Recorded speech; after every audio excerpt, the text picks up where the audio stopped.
निर्मला का प्राण पक्षी भी दिन भर शिकारियों के निशानों, शिकारी चिड़ियों के पंजों और वायु के प्रचंड झोंकों से आहत और व्यथित अपने बसेरे की ओर उड़ गया। मोहल्ले के लोग जमा हो गए, लाश बाहर निकाली गई। कौन दाह करेगा, यह प्रश्न उठा। निर्मला।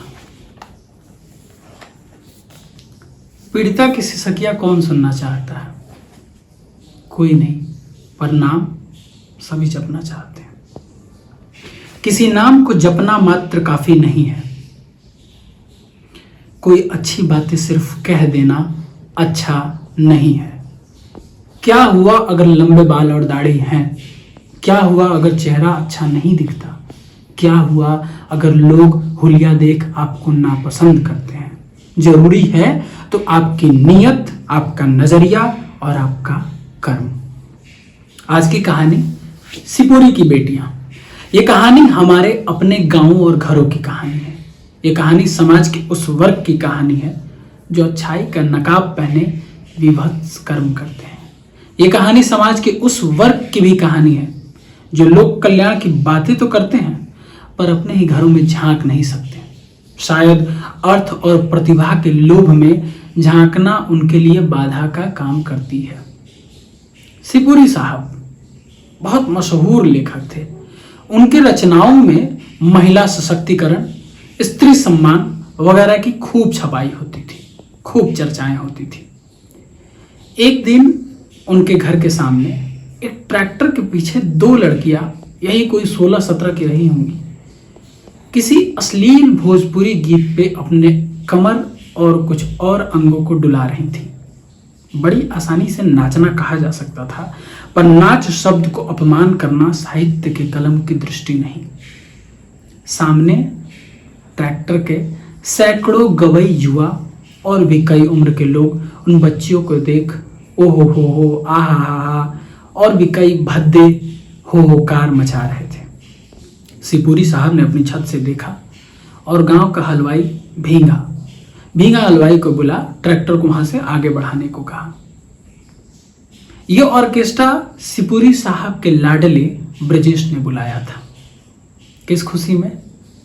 तो सिपुरी की बेटियां नाम से एक किताब को साहित्य प्रेमियों सहित बहुत सारे वर्ग के लोगों ने पसंद किया था और उस वर्ष की सबसे ज्यादा छपी किताबों में नंबर 1 पर थी। उसी खुशी में ये सारे प्रोग्राम आयोजित किए गए थे। ट्रैक्टर आगे बढ़ी। घर के सामने शांत माहौल था। सिपुरी जी अंदर नहाने गए। मंच तैयार था, टेंट बिछ चुके थे। शाम में भव्य सम्मेलन का आयोजन था। कुछ 7-8 शहरों के कवि, कवयित्री, लेखक, लेखिका, शायर, उपन्यासकार और नेताओं ने इस सम्मेलन में पधारने का जिम्मा उठाया था। साँझ हुआ, अतिथि लोगों का आगमन हुआ। सिपुरी साहब कॉपी की एक किताब लिए पांव भराटते हुए मंच पर अपनी सीट पर जाकर बैठ गए। तालियों की गूंज में एक आवाज दबी रह गई, शायद उस छोटी बच्ची की जिसके पास बोलने को कुछ नहीं था, जिसके साथ ब्रजेश दुर्व्यवहार कर रहा था। मंच के ठीक 200 मीटर पीछे कवि सम्मेलन समाप्त हुआ। सभी लोगों के चेहरे पर हंसी थी। ब्रजेश भी नए कपड़े पहन सम्मेलन में सभी से मिलने जुलने लगा था, बातें करने लगा था। भव्य आयोजन की बधाइयां ब्रजेश के सर तक हो रही थी, बातें हो रही थी। सिपुरी जी के बेटे हैं, सिपुरी जी के लाडले बेटे हैं कि अचानक ट्रैक्टर से किसी लड़की की आवाज उठी। लोग उस तरफ दौड़े, ब्रजेश भी। एक दर्दनाक दृश्य, लाल पीली लौ में पूरी तरह से जलती हुई वह लड़की जिसकी सिर्फ आवाज जिंदा थी, वह सिपुरी की बेटियां नहीं पढ़ पाई और ऐसी अनेक बेटियां नहीं पढ़ पाएंगी। सिर्फ ऐसे ब्रजेश और सिपुरी साहब केवल किताबें लिख उसे मनाए नहीं, या फिर यूं कहिए ऐसे ब्रजेश पैदा ना हो।